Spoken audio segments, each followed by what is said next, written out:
Hi, welcome to the 5th hour of class course Power Electronics.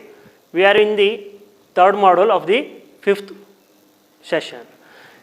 In our previous session, we have completed the principle of phase control with respect to thyristors. Now, in this class, I will be going to solve a problem based on the principle of phase control. I will be having a problem. The statement is like that. A single phase AC voltage controller as a resistive load. I will be taking a resistive load, that is R will be equal to 10 ohm, and the input voltage is Vs is equal to, that is nothing but a supply voltage, that is 120 volt, and they have given the frequency, that is 60 Hz. So, I will be writing a supply voltage as 120 volt and I will be writing a frequency as 60 Hz here. The delay angle of the thyristor T1 is alpha is equal to pi by 2. In this case, with respect to this circuit, I will be using a thyristor, that is a T1. So, the delay angle with respect to thyristor T1 is nothing but alpha will be equal to pi by 2. I will be calling this alpha, this firing angle is nothing but a delay angle, and we need to find out that is we need to determine the RMS value of the output voltage, that is V0. We need to find out the RMS value of the output voltage. The second one is the input power factor. I need to find out the power factor. This is the second one, and the third one will be the average input current. The average input current is nothing but ID average. So here I need to find out the three terms. The first one will be the RMS value of the output voltage, the second one will be the input power factor, and the third one will be the average input current. So based on this given value, I need to find out. Before going with respect to the output voltage, I will be having a peak voltage. The peak voltage will be given as Vm will be equal to root 2 times of the Vs. Here I will be having a supply voltage. The supply voltage is nothing but 120 volt. Based on that, I will be applying a supply voltage, that is 120, that is root 2 into 120. I will get a new value with respect to the peak voltage, that is nothing but 169.7 volt. This is the peak voltage. Next, I will be going to find out the values of a RMS output voltage with respect to the first one. The RMS output voltage. I will be having an equation with respect to RMS output voltage based on the circuit, that is V0 RMS will be equal to root Vs into root 3 by 4 here. We know that the supply voltage is nothing but 120 into root 3 by 4. So, I will get the RMS output voltage as 103.92 voltage. So, this will be the RMS output voltage for my circuit. Next, I need to find out the input power factor. So, to find out the power factor, I will be having an equation. The power factor will be the ratio of the output power divided by the voltage into current. So, I don't know the values of output power, and also I don't know the values of a V into IA. So, I need to find out the load power. This P0 is nothing but a load power. I will be having an equation, that is load power is nothing but I0 square into R. So, here in this case also I need to find out the I0. I0 is nothing but a output current. So, that is I will be calling it as a load current. Output current is nothing but a load current. Load current is nothing but I0 will be equal to V0 divided by R. I will be applying the Ohm's law, that is V0 by R. So, based on this I will get I0 will be V0 is nothing but 103.92 divided by, I will be having R. R is nothing but 10 here. Based on that, I can write, that is the load current will be equal to 10.392 ampere. So, this is the load current. Next, I will be finding the load power. Load power is nothing but P0 will be equal to I0 square into R. I0 square is nothing but 10.392 whole square into 10. After solving this, I will get the load power as 1079.94 watt. So this is the load power for my circuit. Next, I got a load power with respect to the numerator. Next, I need to find out the denominator, that is V into IA. For this, V into A is nothing but Vs into Is, where this Is can be related with respect to Vs into I0. Based on these values, the Vs is nothing but here I will be writing 120 volt, and I will be having I0. The I0 is nothing but 10.392. So based on this value, I can write that is V into A will be equal to 120 into 10.392, that is nothing but 1247.6 watt. So based on this, I got the denominator value with respect to V into A. So finally, I will be substituting this numerator value and the denominator value with respect to power factor equations. So I will get the power factor as power factor will be equal to the numerator. I will be having a load power. The load power is nothing but 1079.94 watt divided by the denominator. I will be having a V into A. V into A and V into I, both are same. Or we can also write it as V into A divided by V into A is nothing but 1247.6 watt. So after solving this, I will get the power factor as 0.866 value. This is the power factor value for my circuit. So I got the input power factor. Next, I need to find out the average input current. So to find out the average input current, this is the third one I need to find out. Average input current is nothing but average voltage divided by the resistance value. I don't know the values of average voltage here, so I need to first find out the average voltage value. I got that equation, that is average output voltage equation is given by VDC will be equal to minus Vs into root 2 divided by 2 pi. After solving this, I will get minus Vs is nothing but 120 into root 2 divided by 2 pi. So I get VDC will be equal to minus 27 volt. This is the average output voltage. Next, the average, I will be having average input current. Average input current is nothing but IDC. Here this is nothing but VDC divided by R value. VDC I will be having a minus 27 divided by 10. So the average input current is nothing but minus 2.7 ampere. So I got the values of a RMS value of the output voltage, that is nothing but 103.92. Next one, I got the power factor value as a 0.866, and the third one, that is average input current, that is nothing but minus 2.7 ampere. So this completes the problem with respect to principle of a phase controller. Next, I will be going with respect to single phase, bidirectional or a unidirectional with respect to resistive load or a RL load. Next topic is single phase bidirectional controller with resistive load.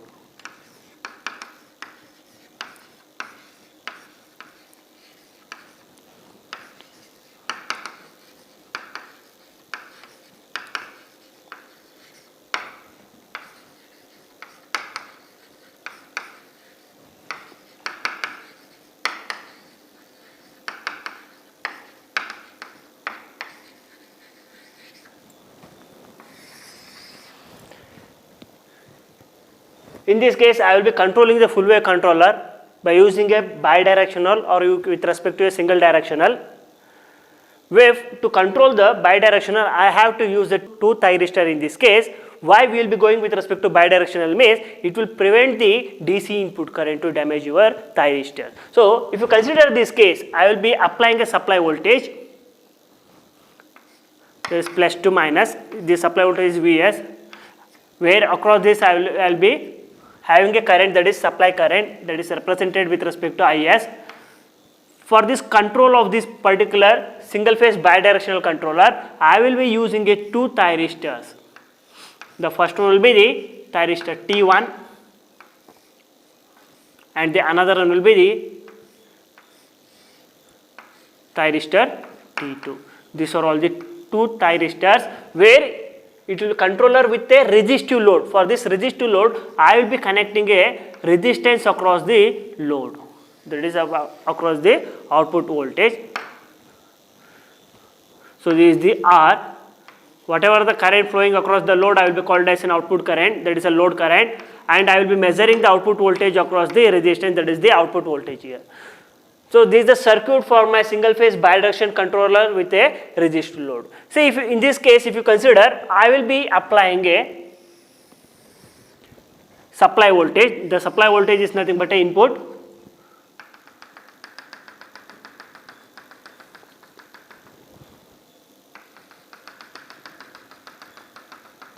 There is the 1 cycle 0 pi and this will be the 2 pi and this will be considered with respect to omega t. See, in this case, if you consider this, I will be having a supply voltage, that is Vs. I will be applying a supply voltage with respect to the input.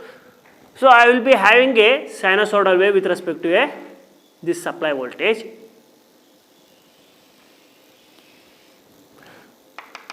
So this value will be considered as an Vm, that is the maximum voltage with respect to the supply voltage, where it will be nothing but a Vm into sin omega t. This is the supply voltage which I will be giving with respect to my circuit. See, if you consider this case, I will be applying this waveform with respect to this circuit, where it will be passing with respect to this circuit. If you want to measure the output voltage with respect to this circuit, I will get this is the output voltage, that is V naught. See, I will passing a supply voltage with respect to this circuit, where it will pass with respect to the thyristor T1 with respect to the positive cycle. So the first off cycle, where the first off cycle will also be controlled one, and also the next off cycle will also be controlled one, that is both the positive as well as negative, both are controlled one with respect to an single phase bidirectional controller, that is with respect to the resistive load. So if you consider this case, I will be having some triggering angle with respect to this thyristors one. If you consider this case, I will be having a triggering angle. This triggering angle will be represented with respect to the G1, that is I will be applying a gate pulse at thyristor T1. We assume that I will be applying a gate triggering with respect to this point. So this is the gate pulse at T1. So similarly, again in the next off cycle, that is positive off cycle, the cycle will be repeated. So again I will be applying a positive pulse with respect to this positive cycle. See, in this case what happens, there will be no output with respect to this condition, that is 0 to this particular value. So this will be considered as a firing angle, that will be represented with respect to alpha. So there will be no output with respect to 0 to alpha. Once it crosses this particular alpha value, because of the gate pulse at the thyristor T1, whatever the input, it will get reflected with respect to the output. So this will be considered as an output voltage. And if you want to measure the current, that is output current, you will get the output current like this. This is the I naught and this will be the V naught. And similarly, if you want to find the negative voltage, see, in this case it will be this thyristor T1 will be conducting with respect to only positive off cycle, and if you want to make a conductivity with respect to the negative off cycle, I will be using the thyristor T2. Due to the T2 conditions, I will be applying some gate pulse with respect to thyristor T2 here also.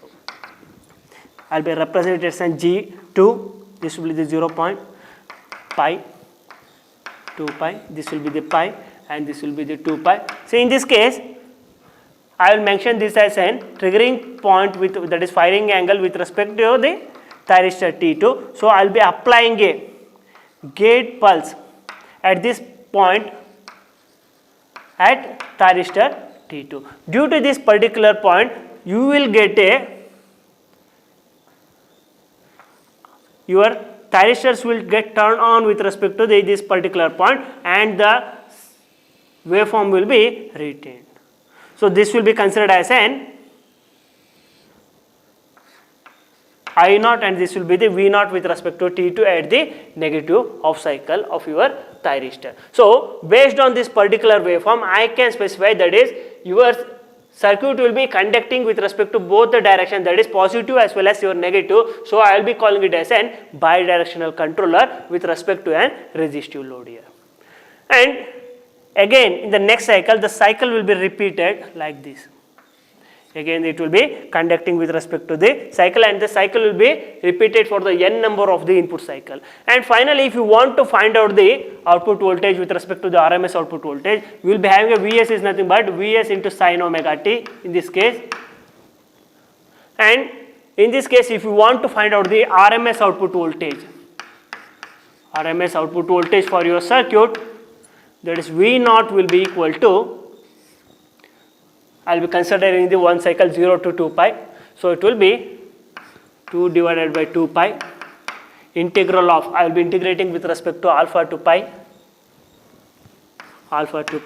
and I will be having a root 2 into Vs square. So it will be 2 into Vs square into sin square omega t into integrating with respect to d omega t. I will be applying RMS square root. And I will be having a sin square theta is nothing but 1 minus cos 2 theta divided by 2. Based on that, I will get a equation that is 4Vs square. I will taking the 2Vs square the outside from the integration. So it will become 4Vs square divided by this sin square can be written as 1 minus cos 2 theta divided by 2. Based on the 2 divided into 2 pi, it will be 4 pi. And integrating with respect to alpha to pi, and I will be having cos my 1 minus cos 2 omega t into integrating with respect to dt whole to the power of 1 by 2. So after integrating this equation and solving all this, I will get the RMS output voltage for this circuit as Vs into 1 divided by pi into pi minus alpha plus sin 2 alpha divided by 2 whole to the power of 1 by 2. So this is the RMS output voltage for my circuit, and if you consider this by vary, how many time you can vary alpha value means you can vary the alpha value from 0 to pi, and also you can vary the V naught, this output voltage, from Vs to 0 value. So this completes the single phase bidirectional controller with a resistive load here. I will be solving another problem. The statement is like that: a single phase full wave AC voltage controller has a resistive load R will be equal to 10 ohm, and the input voltage is 120 volt, that is RMS voltage, and 60 hertz. So the Vs will be equal to 120 volt, and they have given the frequency is 60 hertz. The delay angle of the thyristor T1 and T2 are equal, that is alpha 1 and alpha 2 are equal, that is pi by 2. So I will write both the angle, that is alpha 1 alpha 2 are equal, so alpha will be equal to pi by 2 because T1 and T2 are equal. I need to find out, the first one will be the RMS output voltage, that is V naught will be equal to question mark, the input power factor, and next I need to find out the power factor. Third one, the average current of the thyristor, that is IA will be equal to question mark, and finally the RMS current of the thyristor, that is IR will be equal to question mark. I need to find out the 4 values with respect to this given data. Before finding these values, I know that is the peak voltage of this circuit will be Vm into equal to root 2 into Vs. Here the root 2 into Vs is nothing but 120 volt. So I will get Vm will be equal to 169.7 volt here. So after this I will go to find out the values of a RMS output voltage, that is V naught RMS output voltage, that is V naught RMS will be equal to, I will be having a equation that is Vs divided by root 2. I know that is Vs is nothing but 120 divided by root 2. So I will get V naught RMS will be equal to 84.84 volt. So this is the RMS output voltage for my circuit. Next, I will be going to find out the values of the power factor. The input power factor is given by, I will be having an equation that is load power divided by V into A here. So here I need to find out the values of a load power. Before finding the values of a load power, I will be having an equation to find out the load current. Here the load current will be given as I naught will be equal to, that is V naught divided by R, where the V naught, that is nothing but RMS voltage, that is 84.84 divided by 10. So I will get the load current as 8.484 ampere. So this is the load current. Next I will be finding the values of a load power, that is P naught will be equal to, I will be having an equation that is I naught square into R. I naught square is nothing but 8.484 whole square into, I will be having a resistance value that is 10. So I can find out the values of this load power. After calculating these values, I will get 719.85 watt. So this is the load power for my circuit. Next I will be going to find out the V into A. V into A is nothing but Vs into Is. This will be equal to Vs into I naught.